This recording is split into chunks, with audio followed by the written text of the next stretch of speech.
విజయనగరం జిల్లాలోని చారిత్రాత్మక పుణ్యక్షేత్రం రామతీర్థం నీలాచల కొండ వద్ద వెలసిన సీతారామచంద్ర స్వామివారి సన్నిధిలో శ్రీరామనవమి పర్వదిన వేడుకలు అత్యంత వైభవంగా నిర్వహించబడ్డాయి.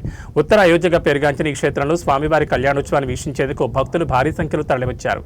రాష్ట్ర ప్రభుత్వం తరపున మంత్రి కొండపల్లి శ్రీనివాస్ హాజరై స్వామివారికి పట్టువస్త్రాలు సమర్పించి ప్రత్యేక పూజలు నిర్వహించారు. ఉదయం నుంచే వేలాదిగా తరలివచ్చిన భక్తుల మధ్య వేద పండితుల మంత్రోచ్చారణలతో అభిషేకాలు, అర్చనలు శాస్త్రోక్తంగా జరిగాయి.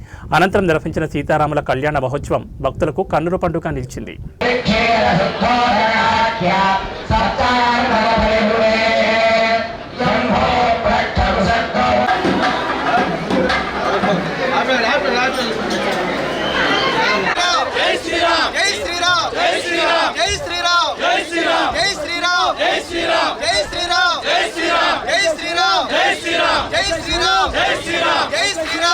మంత్రివర్యులు, శాసనసభ్యులు వీరంతా ఉంటేనే లోకక్షేమం తప్పకుండా జరుగుతుంది.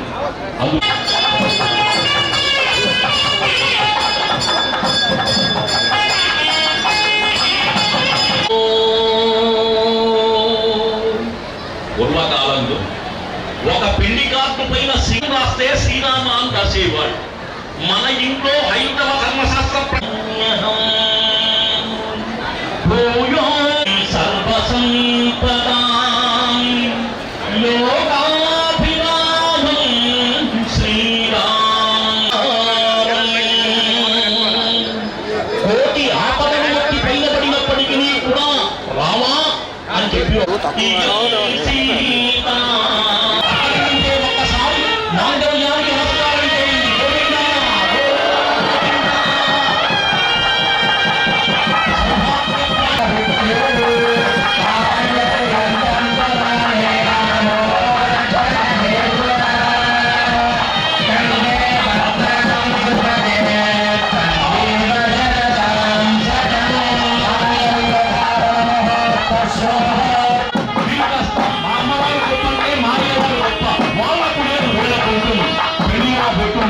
తప్పకుండా అట్ట ఒక విచిత్రంగా నాట్యం చేస్తూ జలరంజకంగా స్వామివారి యొక్క అమ్మవారి యొక్క మరణం తీసుకుని చక్కగా నృత్యం చేస్తున్నటువంటి విజయాన్ని ప్రవర్తిస్తున్నాం.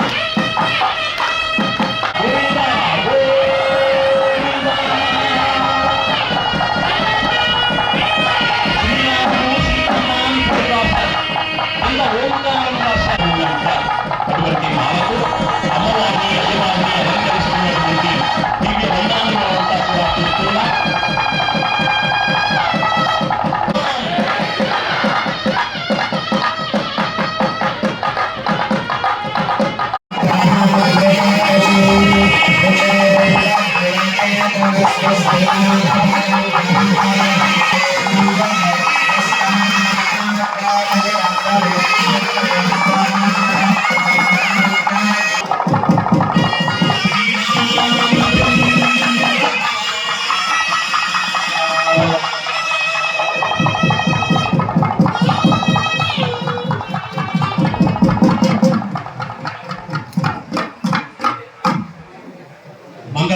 కైలాసానికి వెళ్ళిపోతాం. అంతటి మహత్తరమైనటువంటి మంత్రప్రభావం ఇప్పుడే మనం పుణ్యాహ కార్యక్రమాన్ని చూశాం. ఎందుకు చేస్తాం ఇదంతా కూడా? మంత్రాలు చెబుతున్నాయి కదా, శుభాని శుభములు కలుగుగాక, నశించుగాక, ఎన్నో జన్మల నుంచి వస్తున్నటువంటి కర్మస్తాం వారికి శుద్ధి కావాలి. అటువంటి శుద్ధి కోసం ఆచరించాలి. అంటే పుణ్యమైనటువంటి దినము అని చెప్పడం దీంట్లో ఉండేటువంటి మంత్రార్థమంతా కూడా ఈ మంత్ర పవిత్రీ భవ. ఈరోజు జలం కూడా సామాన్యంగా చక్కగా పుణ్యాహవచన చేసి ఆ కలశంలో ఉండేటువంటి నీళ్లతో మన పైన తగ్గుకున్నాం.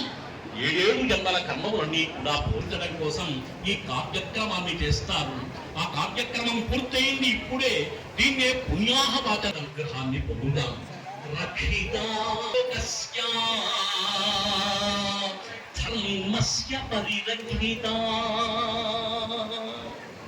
జీవలోకాన్ని రక్షించాలి.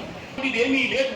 భగవంతుడు విధించినటువంటి విధి ఆ వృత్తిలో తోడు భగవంతుడు ఉంటాడు ఎప్పుడైనా.